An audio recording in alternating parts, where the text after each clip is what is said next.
आज हम चर्चा कर रहे हैं कि किन किन देवी देवताओं के वाहन क्या क्या हैं, क्योंकि यदि हमें किसी भी देवी देवताओं को प्रसन्न करवाना हो, पूजा करनी हो, तो उनके वाहनों की भी पूजा करनी चाहिए।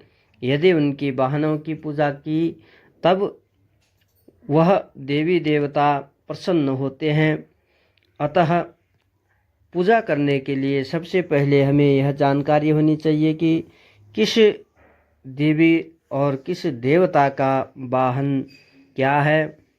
अतः आज हम कुछ देवी देवताओं के बारे में, उनके वाहनों के बारे में यहाँ जानकारी देने जा रहे हैं। यदि आपको इनसे ज़्यादा और देवी देवताओं के वाहनों के बारे में जानकारी आवश्यक हो तो कमेंट में लिखें, प्रश्न करें, उसके बारे में भी जानकारी देंगे। अभी के लिए चर्चा करते हैं वाहनों के।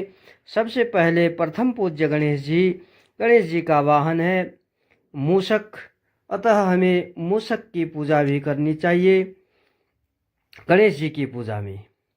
इसके बाद हम अगले देव हैं सूर्यदेव। सूर्यदेव के वाहन है, जो सूर्यदेव के रथ हैं वो घोड़ों की रथ है, तो भगवान सूर्यदेव घोड़ों की सवारी करते हैं। अतः सूर्यदेव की पूजा में घोड़ों की पूजा भी आवश्यक मानी जाती है। इसके बाद हम चर्चा करते हैं भगवान कार्तिकेय की। कार्तिकेय का वाहन है मोर, अतः कार्तिकेय की पूजा करने के साथ साथ मोर की पूजा भी करनी चाहिए। अब इसके बाद हम माता सरस्वती का वाहन की जानकारी देते हैं। माता सरस्वती का वाहन है राजहंस। राजहंस की भी पूजा करनी चाहिए। यदि आप माता सरस्वती की पूजा अर्चना कर रहे हैं तो राजहंस को भी आपने पूजित करना होगा।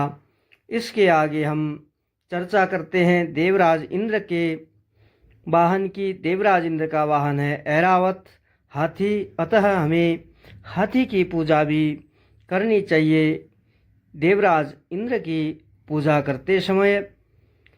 तो अब इससे आगे हम माता लक्ष्मी का वाहन जो है उल्लू, उल्लू के बारे में जानकारी दे रहे हैं। यदि आप माता लक्ष्मी की पूजा अर्चना करते हैं तो उल्लू की पूजा भी आपको ज़रूर करना चाहिए। इससे माता लक्ष्मी और ज़्यादा प्रसन्न होती हैं।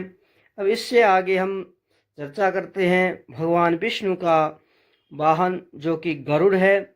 तो हमें भगवान विष्णु की पूजा करते करते गरुड़ जी की पूजा भी करनी चाहिए। गरुड़ का महत्व पुराणों में बहुत उल्लेख्य माना गया है।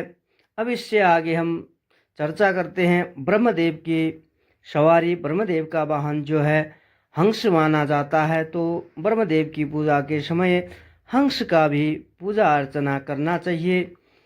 इससे ब्रह्मदेव प्रसन्न हो जाते हैं।